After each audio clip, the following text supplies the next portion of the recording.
শাহনাজ বেগমের প্রচারে ঝড়, দমকলের মাটি কংগ্রেসের খাঁটি। বৃতশুদ্ধ হয়ে অনেক তৃণমূল কংগ্রেস কর্মী সমর্থক কংগ্রেস দলে যোগদান করছে। জয় নিয়ে 100% নিশ্চিত কংগ্রেসের প্রার্থী শাহনাজ বেগম। দমকলে প্রধান প্রতিপক্ষ হবে বামপন্থী দল, 3 নম্বরে থাকবে তৃণমূল কংগ্রেস, মন্তব্য শাহনাজ বেগমের। আপনাদের জানিয়ে দিই, এই সেই শাহনাজ বেগম, যে শাহনাজ বেগম একসময় তৃণমূল কংগ্রেসের টিকিটে জয়ী হয়ে মুর্শিদাবাদ জেলা পরিষদের কর্মাধ্যক্ষ এবং তৃণমূল কংগ্রেসের দাপুটে জেলা সভানেত্রী ছিলেন। সেই শাহনাজ বেগম কংগ্রেসের টিকিটে লড়ছেন ডোমকুল বিধানসভা কেন্দ্রে। তিনি মন্তব্য করেন, কংগ্রেস এখানে বিশাল ব্যবধানে জিতবে।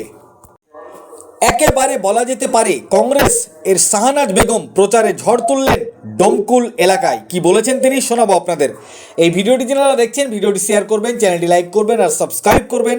আই লাভ মাই ইন্ডিয়া, মেরা ভারত মহান। বিশাল একটি মিছিলের মাধ্যমে ভোট প্রচার শুরু করলেন আজ, এবং পাশাপাশি দেখা গেল মিছিলের পরেই ডোমকুলের তৃণমূল নেতৃত্ব যোগদান করলো। বিস্তারিত বলবেন। তৃণমূল নেতৃত্ব বুঝতে পারছে না যে এটা একটা দল নয়। যারা দলটা করে, যারা পার্টি করে, তাদের কাছে পার্টির নীতি, আদর্শ, নৈতিকতা এগুলোকে মাথায় রেখেই তারা পার্টি করে। তৃণমূল দল যারাই করতে গেছে তারা দেখেছে যে বিবেকবান কোনো মানুষ যাদের পক্ষে এই তৃণমূল দল করা সম্ভব নয়। কারণ তৃণমূল কোনো দল নয়, একটি কোম্পানি, যে কোম্পানির দুজন মালিক, তারা যেভাবে পরিচালনা করবে সেইভাবে পরিচালিত হয়। ফলে আজকে সবাই বুঝতে পারছে যে ডোমকলে বিকল্প হচ্ছে কংগ্রেস এবং ডোমকল কংগ্রেসের মাটি।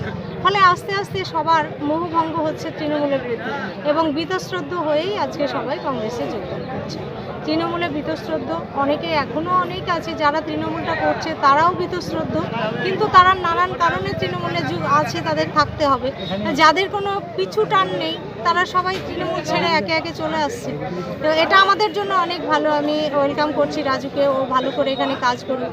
আমাদের যারা পুরনো আছেন দলের, তাদেরকে সঙ্গে একটা সুন্দর সমন্বয় করে যারা আসছেন তাদেরকে নিয়ে পুরনো নতুন মিলে আমরা সুন্দরভাবে একটা পরিবার, এখানে ডোমকল ব্লক কংগ্রেস একটা পরিবার তৈরি করব, যে পরিবারে সকলেই সমবেত হবে, সকলের সমান অধিকার থাকবে।